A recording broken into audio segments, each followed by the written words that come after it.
Was this fight not everything it was supposed to be? Did it not live up to the expectations of what you expected this fight to be? I say it did that and then some. Epic.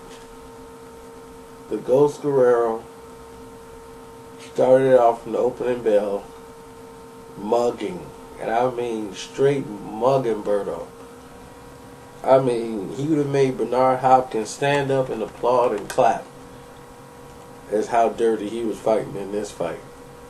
I mean, hold him in the head, hold him behind the head while he punching, and that first knockdown was nothing but a let me hold the back of your head so you can get the full blunt of these blows. You know, he got caught with a good left, a looping left shot right on the chin, and that buckled Berto. And he seems to always get caught cold, like as soon as the fight starts. He gets caught right on the chin by a looping left from Gurrero, and it buckled him. And then he ends up going down because the referee allowed Berto to be held and punched at the same time. And after that, it was just a maul fest. You know, he's mauling Berto. He's making it ugly and rough. Berto's holding, trying to get himself back together, but he's throwing vicious right hands and then right uppercuts.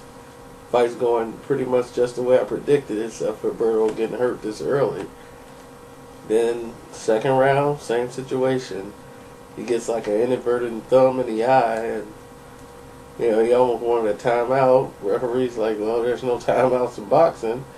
So he's down again from accumulation of punches from Gurrero.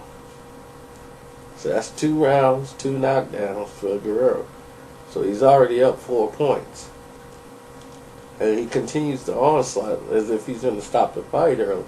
Berto's biting down, and this is what made the fight as interesting as what he did. I mean, if Berto would have, they called a fight there, and they just he'd have stopped Berto. I mean, what they could say. You know, Berto made this fight a question mark for a rematch because of the way he bit down and gritted his teeth and fought back. And fought his way back into the fight. Winning round 4, turning the fight into his favor, started hurting Gurrero with blazing uppercuts on the inside because Gurrero decided that he was just going to lean and put all his weight on Berto and let Berto try to move him around while he tried to rest. But the problem is Berto was just as fatigued and he started punching on the ropes.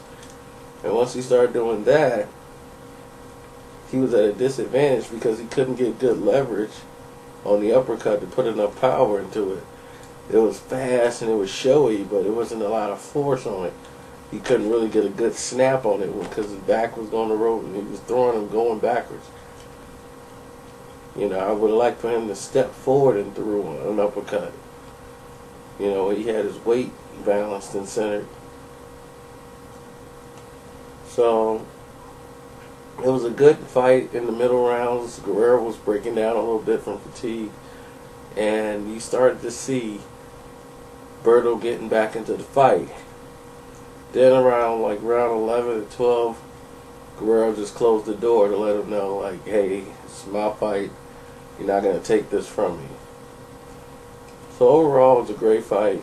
I mean, people screaming that it could have been a rematch, but Berto didn't do himself any justice attacking the referee and making it look like the referee was the difference in the entire fight when the referee wasn't. He basically let you guys fight until you were hitting Robert Gurrero behind the head, which you were. You were doing it a lot. Gave you a lot of breaks early on, which he shouldn't have done. He should have just stopped it in the bud early on, and it wouldn't have been a consistent problem down the stretch. But overall, the fight was exciting. It generated a lot of energy to the fight. Robert Gurrero, I mean, the sky is high for him. If he takes this fight with Berto, I think it's a step backwards if he takes a rematch.